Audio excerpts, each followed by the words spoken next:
हर महादेव। श्री पुराण पुरुषोत्तमाय नमः। श्री गणेशाय नमः। श्री शिव महापुराण विश्वेश्वर संहिता।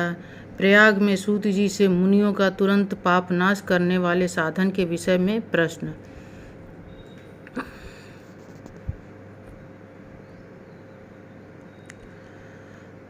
आद्य अंत मंगलम जात समान भाव मार्य तमीशम जरामर मात्मदेवम पंचाननम प्रबल पंच विनोदशीलम संभावये मनसि शंकर संबिकेशम। जो आदि और अंत में तथा मध्य में भी नित्य मंगलमय है, जिनकी समानता अथवा तुलना कहीं भी नहीं है, जो आत्मा के स्वरूप को प्रकाशित करने वाले देवता परमात्मा हैं, जिनके 5 मुख हैं और जो खेल ही खेल में अनायास जगत की रचना, पालन और संहार तथा अनुग्रह एवं तिरो भाव रूप 5 प्रबल कर्म करते रहते हैं, उन श्रेष्ठ अजर अमर ईश्वर अंबिकापति भगवान शंकर का मन ही मन चिंतन करता हूँ। व्यास जी कहते हैं, जो धर्म का महान क्षेत्र है और जहाँ गंगा जमुना का संगम हुआ है, उस परम पुण्यमय प्रयाग में जो ब्रह्मलोक का मार्ग है, सत्यव्रत में तत्पर रहने वाले महातेजस्वी महाभाग परमात्मा मुनियों ने एक विशाल ज्ञान यज्ञ का आयोजन किया। थोड़ा कम दिखाई दे रहा है, माफ़ कीजिएगा, थोड़ा आँखों का चश्मा बदलवाना है, दिखाई कम दे रहा है, लेकिन आप लोग तो पढ़ सकते हैं ना। उस ज्ञान यज्ञ का समाचार सुनकर पौराणिक शिरोमणि व्यास शिष्य महामुनि सूत जी वहाँ मुनियों का दर्शन करने के लिए आए। सूत जी को आते देख वे सब मुनि उस समय हर्ष से खिल उठे और अत्यंत प्रसन्न चित्त से उन्होंने उनका विधिवत स्वागत सत्कार किया। तत्पश्चात उन प्रसन्न महात्माओं ने उनकी विधिवत स्तुति करके विनयपूर्वक हाथ जोड़कर उनसे इस प्रकार कहा। सर्वज्ञ विद्वान रोमहर्षण जी, आपका भाग्य बड़ा भारी है। इसी से आपने व्यास जी के मुख से अपनी प्रसन्नता के लिए ही संपूर्ण पुराण विद्या प्राप्त की। इसलिए आप हिल जा रहा है ना, इसलिए नहीं दिख रहा है। इसलिए आप आश्चर्य स्वरूप कथा के भंडार हैं, ठीक उसी तरह जैसे रत्नाकार समुद्र बड़े बड़े सारभूत रत्नों का आगार है। तीनों लोकों में भूत, वर्तमान और भविष्य तथा और भी जो कोई वस्तु है, वह आपसे अज्ञात नहीं है।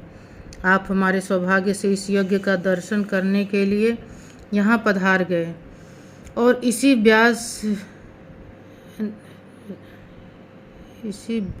से हमारा कुछ कल्याण करने वाले हैं।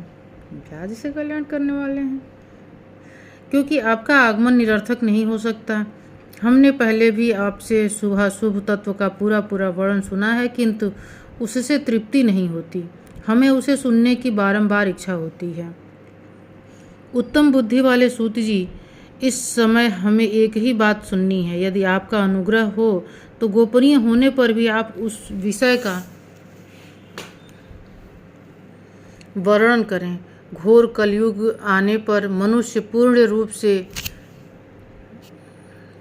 पूर्ण कर्म से दूर रहेंगे, दुराचार में फंस जाएंगे और सब के सब सत्य भाषण से मुंह फेर लेंगे, दूसरों की निंदा में तत्पर होंगे, पराये धन को हड़प लेने की इच्छा करेंगे, उनका मन पराई स्त्रियों में आसक्त होगा तथा वे दूसरे प्राणियों की हिंसा किया करेंगे।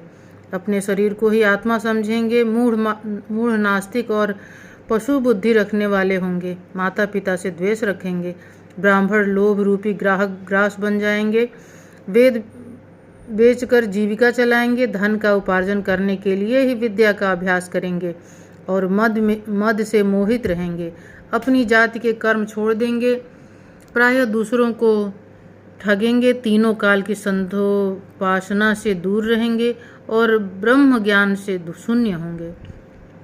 समस्त क्षत्रिय भी स्वधर्म का त्याग करने वाले होंगे, कुसंगी, पापी और व्यभिचारी होंगे। उसमें शौर्य का अभाव होगा, वे कुत्सित चौर्य कर्म से जीविका चलाएंगे, शूद्रों का सा बर्ताव करेंगे और उनका चित्त काम का किंकर बना रहेगा। वैसे संस्कार भ्रष्ट, स्वधर्म त्यागी, कुमार्गी, धनोपार्जन परायण तथा नाप तौल में भी अपनी कुत्सित वृत्ति का परिचय देने वाले होंगे।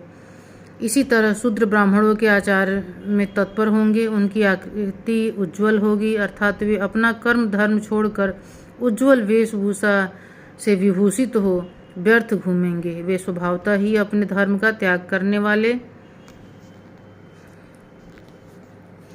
होंगे। उनके विचार धर्म के प्रतिकूल होंगे। वे कुटिल और द्विज निंदक होंगे। यदि धनी हुए तो कुकर्म में लग जाएंगे, विद्वान हुए तो वाद विवाद करने वाले होंगे। अपने को कुलीन मानकर चारों वर्ण के साथ वैवाहिक संबंध स्थापित करेंगे। समस्त वर्णों को अपने संपर्क से भ्रष्ट करेंगे। वे लोग अपनी अधिकार सीमा से बाहर जाकर द्विज सत्कर्मियों का अनुष्ठान करने वाले होंगे। कलयुग की स्त्रियां प्रायः सदाचार से भ्रष्ट हो और पति का अपमान करने वाली होंगी, सास ससुर से द्रोह करेंगी, किसी से भय नहीं मानेंगी, मलिन भोजन करेंगी, कुत्सित हाव भाव में तत्पर होंगी। उनका शील स्वभाव बहुत बुरा होगा और वे अपने पति की सेवा से सदा ही विमुख रहेंगी। सूत जी, इस तरह जिनकी बुद्धि नष्ट हो गई है, जिन्होंने अपने धर्म का त्याग कर दिया है, ऐसे लोगों को इहलोक और परलोक उत्तम गति कैसे प्राप्त होगी? इसी चिंता में हमारा मन सदा व्याकुल रहता है। परोपकार के सदा दूसरा कोई धर्म नहीं है। अतः जिस छोटे से उपाय से इन सबके पापों का तत्काल नाश हो जाए, उसे इस समय कृपा पूर्वक बताइए, क्योंकि आप समस्त सिद्धांतों के ज्ञाता हैं। व्यास जी कहते हैं, उन भावितात्मा मुनियों की यह बात सुनकर सूत जी मन ही मन भगवान शंकर का स्मरण करके उनसे इस प्रकार बोले। अब आगे शिव पुराण की कहानी शुरू होगी, लेकिन देखिए यहाँ जो लिखा है, ये किताब कितनी पुरानी है और आज जो हो रहा है, मतलब लिखा है ना कि चारों वर्ण अपना अपना काम छोड़ देंगे, सब एक दूसरे में शादी विवाह करेंगे, स्त्रियां कैसी होंगी, तो वो सब कुछ जैसे घटित हो रहा है और इस किताब में बहुत पहले लिखा जा चुका है। आपकी क्या राय है इस बात पे? कमेंट ज़रूर करिएगा। धन्यवाद।